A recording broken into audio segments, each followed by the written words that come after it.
بسم الله الرحمن الرحیم. د خبرونو سرټکی.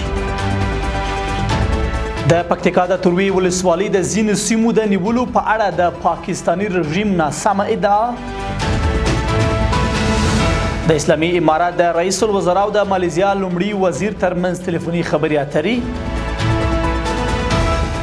او د سعودي عربستان او د اوکراین له ولسمشر ولادیمیر زلنسکي ترمنځ لیدنه.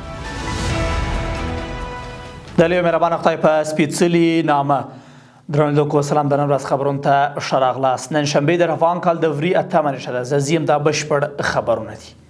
د وسلوال پوز د لوی درستیز مرسیال مالی خان صدیق تیر ورځ د پکتیکا ولایت د تروی ولسوالۍ هغه سیمې ته سفر کړ چې د پاکستاني پوځي رژیم ځینو اکاونټونو یې د نیولو په اړه ناسم او دروغجن تبلیغات خپاره کړي وو. د ملي دفاع وزارت وایي چې د یاد سفر پر مهال څرګنده شوه چې یاد سیمه په بشپړه توګه د افغان دفاعي ځواکونو تر کنټرول لاندې ده او د دښمن له لوري خپاره شوي راپورونه هیڅ بنسټ نه لري. دغه راز افغان دفاعي ځواکونو ټینګار کړی چې د هیواد د خاورې له بشپړتیا څخه به په کلکه دفاع وکړي او په هیڅ صورت په یوه لویشت خاوره هم چاته پرې نشتي. د اسلامي امارات رئیس الوزرا مولا محمد حسن اخوند د مالیزیا لومړي وزیر داتو محمد انور ابراهیم سره د ټلیفون له لارې د سیمه ییزو انکشافاتو په ځانګړي ډول د پاکستان او افغانستان پر وروستي وضعیت خبرې وکړې. رئیس الوزرا وویل چې اسلامي امارات د تفاهم او ګډې همکاري له لارې د ستونزو پر حل باور لري او په اختر کې د قطر، سعودي او ترکیې هیوادونو په منځګړیتوب اوربند کې خپل حسنیت ثابت کړ. نوموړي زیاته کړې ده چې تاوتریخوالی د هیڅ لوري په ګټه نه دی او د ستونزو د حل لپاره باید له حکمت او عقلانیت څخه کار واخیستل شي.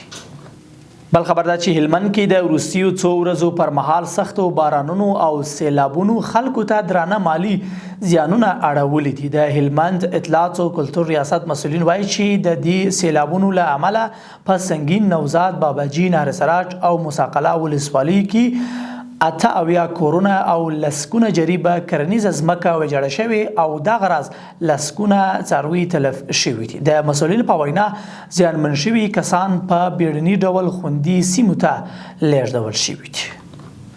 او وروستۍ خبره چې د سعودي خبري اژانس راپور ورکړی چې د دې هیواد ولیعت محمد ابن سلمان په جده کې د اوکراین له ولسمشر ولادیمیر زلنسکي سره کتلې. د راپور له مخې په دې لیدنه کې دواړو مشرانو پر دوه اړخیز اړیکو، د سیمې او نړۍ په وروستیو بدلونو، په ځانګړي ډول منځني ختیځ کې پر روان تاوتریخوالي او د اوکراین کرکیچ باندې خبرې کړې دي. دا په داسې حال کې ده چې تر دې وړاندې ولادیمیر زلنسکي ویلي و چې د اوکراین پوځ سلګونه د بي پیلوټ الوتکو متخصصین خلیج ته استول شوي څو د ایراني ډرونونو د شنډولو او مخنیوي برخه کې مرسته وکړي. قدرمنو له ملتیا مو مننه. تر بیا ښه وخت او ښه چارې.